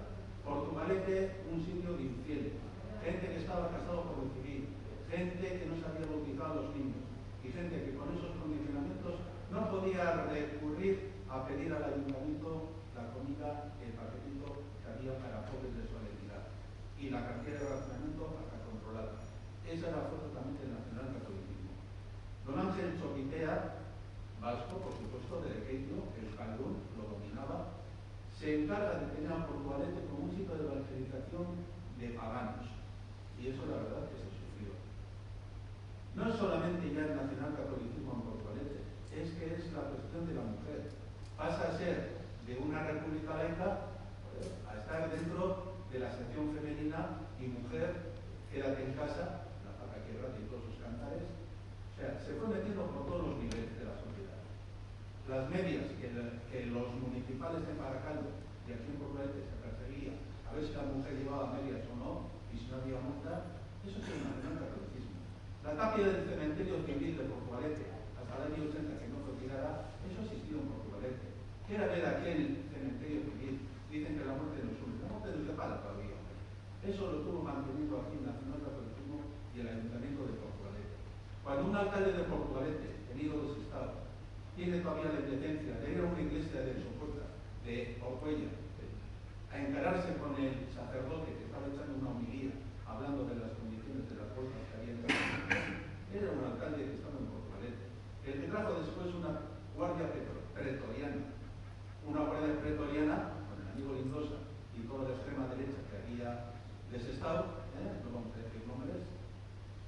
En Portugalete tuvieron sus campos de acción, con palizas a los sacerdotes, con las entradas en la iglesia a punta de pistola, lleno de público, lleno de fieles un domingo.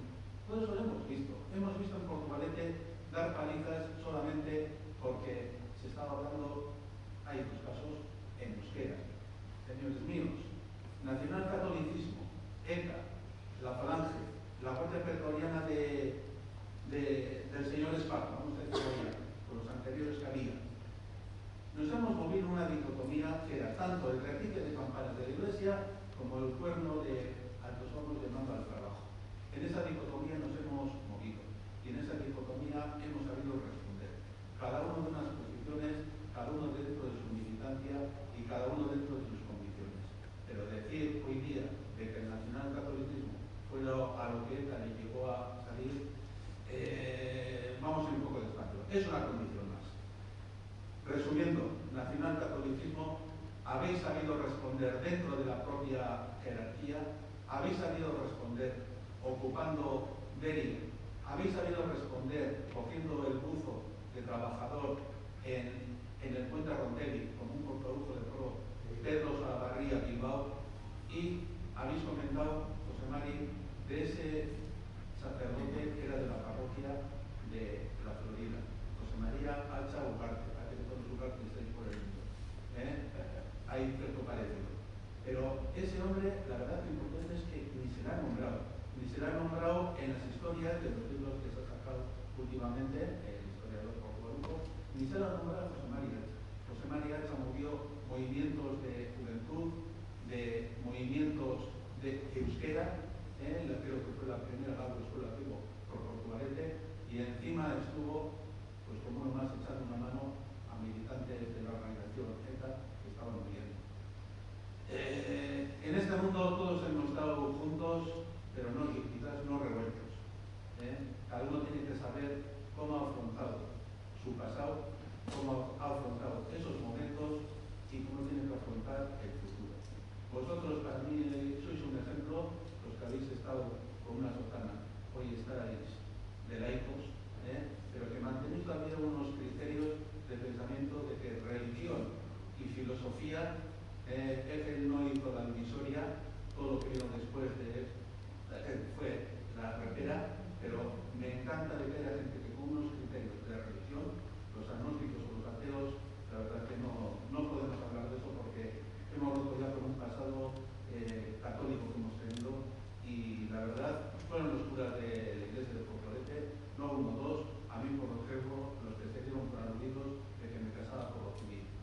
creo que fue el primero del posfranquismo que se casó con los civiles populares.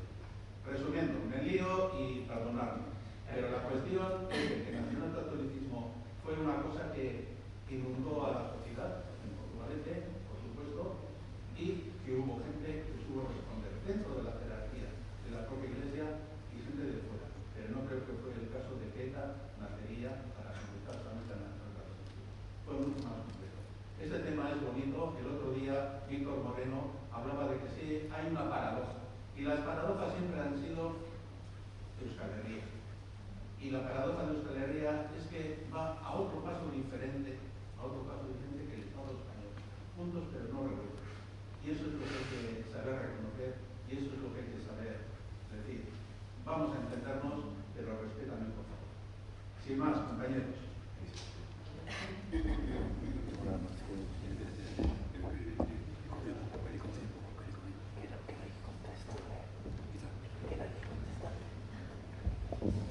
Las relaciones entre conceptos tan complejos como es el nacionalcatolicismo, ETA y todo lo que eso supuso, es indudablemente que hay muchas apreciaciones y muchas interpretaciones, muchos puntos de vista, evidentemente, ¿no? Hay muchas, digamos, diferencias. Hombre, lo que yo he querido mostrar fundamentalmente ha sido que el franquismo tuvo como apoyo fundamental, legitimador, el nacionalcatolicismo, junto con otras ideologías, pero fundamentalmente eso fue lo que permitió, garantizó, motivó y legitimó injustamente, evidentemente, al franquismo. Cuando ETA surge contra todo el franquismo, no contra un aspecto solamente nacionalcatólico, sino contra todo aquello que es opresor, o todo aquello que es represor. Si el nacionalcatolicismo es represor, evidentemente también ETA luchó contra el nacionalcatolicismo, evidentemente, ¿no? Porque ahí aparecían elementos que eran contrarios a lo que implica la libertad de Euskal Herria en todas sus consecuencias. Y por tanto, en ese aspecto yo pienso que no debe de confundirse o reducirse únicamente a ETA como reacción contra el nacionalcatolicismo, sino ETA como reacción contra todo lo que el franquismo implicaba y la consiguiente transición frustrada, como hemos comentado también ahora, y lo que supone los diferentes elementos que impiden que el pueblo vasco u otros pueblos, evidentemente, se declaren libres, vivan libres y se manifiesten como en todos los terrenos, tanto en el terreno religioso como en el terreno político, en el terreno cultural y en el terreno de la autodeterminación. Yo por ahí he pretendido presentar un poco la línea de alguna manera y que entonces la lucha contra todo el nacionalcatolicismo y resurgente, porque todavía hay manifestaciones de él y resquicios, solamente se conseguirá cuando se defienda la auténtica autodeterminación, la auténtica libertad y la auténtica pluralidad. Fundamentalmente por aquí iría yo para lo que puede explicar. Yo solamente indicar una cosita y una anécdota muy breve. Así como ha salido ETA, el nacimiento de ETA, desde luego ha salido los movimientos, las luchas obreras y las huelgas generales y la represión y los grupos sociales. Y la verdad es que los que estamos aquí, que la mayoría tenemos ya bastante edad, hemos conocido quiénes se movían y no se movían en los años 60 y en los años 70, ¿no? Es decir, que se puede escribir muchas cosas y mucha poesía, pero la realidad fue otra y se ha hablado del 3 de marzo y se podían hablar de otras cosas más, y de torturas y de muertes y de correr manifestaciones con gente sangrando por la cabeza. O sea, creo que hemos tenido experiencias, la gente que estamos aquí. Y yo como anécdota, nada más, quería contar el mismo año que se celebraba el juicio Burgos, yo solía asistir a unas misas. Yo todavía no era sacerdote entonces, pero era estudiante jesuita, y solía asistir a unas misas la noche del sábado, mejor dicho, la madrugada del domingo, que teníamos unas misas a las 5, más o menos, sobre las 5:30 de la mañana, y era más o menos cuando acababan de recoger en un bar, una cafetería, y ahí nos juntábamos la gente del movimiento obrero y a celebrar una Eucaristía. Por un lado, a dar gracias por juntarnos y por no estar en la cárcel, y la gente se recontaba en tu fábrica qué ha pasado, cuántos tenéis detenidos, en la tuya que no sé cuánto, y eso alrededor de una Eucaristía. Y aquello, yo conocía gente que iba allí y que realmente, o sea, era atea. Y nos juntábamos unas 40 personas, a las 5:30 de la mañana. Pero que fundamentalmente decía, pues yo es que con esta gente, aparte de que me entero y puedo exponer lo que pasa en mi fábrica, es el único sitio donde realmente podemos coger fuerzas y seguir con esa lucha obrera, ¿no? Y era lo que decía yo antes, es decir, que el ideal que cada persona tiene, realmente lo que no le puede llevar es a no juntarse con otras, ¿no? Lo del diálogo que antes decía Félix. Y lo que tenemos que realmente, en el País Vasco, nos hace falta una pedagogía, una práctica, mejor dicho, una práctica de diálogo tremenda. Porque hoy en día, desgraciadamente, todavía de muchas cosas no podemos hablar. Y realmente no podemos hablar en libertad de un montón de cosas. Y en libertad sin ofender a nadie. Sin decir, simplemente para un relato de las cosas que hemos vivido. Que a mí no me van a decir otro lo que he vivido yo y que escriba lo contrario a lo que he vivido. No, como a ti no te podrán decir eso. O exigirás que no te digan eso. Pero para eso realmente nos tenemos que quitar un montón de máscaras, un montón de tics y decir, realmente yo aporto lo que he vivido. Y aporto sobre la mesa simplemente para compartirlo con alguien. Y para oír a otra persona que me va a compartir conmigo lo que ha vivido. Y desde ahí poder decir cómo hacemos para que las cosas que realmente yo pueda denunciar de malo que he vivido, ¿no? Y la otra persona también, eso no se vuelva a repetir y que podamos crear un futuro en donde nos podamos entender. Yo creo que lo contrario al nacionalcatolicismo, tanto al nacional como al catolicismo, tiene que ser lo que acabo de decir.